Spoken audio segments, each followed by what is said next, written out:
My special day in my life. Ang araw ng Sabado at Linggo ang isa sa pinaka-special day para sa akin. Dahil sa mga araw na walang pasok, doon lamang ako nakakatulong sa aming munting tindahan.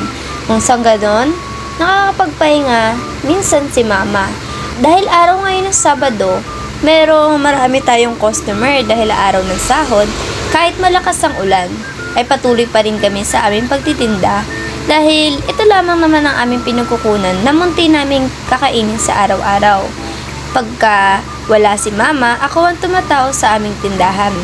Tingnan nyo, marunong na ako maglinis ng isda, pero alam nyo ba, nung una ay hindi ako marunong at ilang taon na rin ako bago pinahawak ng kutsilyo dahil sa takot na mataga ang aking kamay.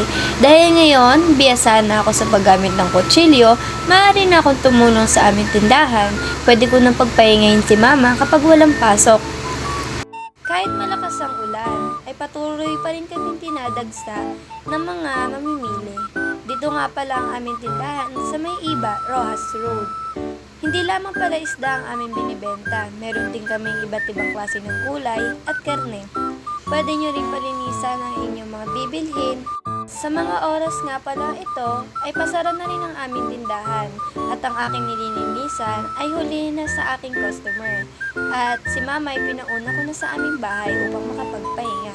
Ayun lamang po, maraming salamat!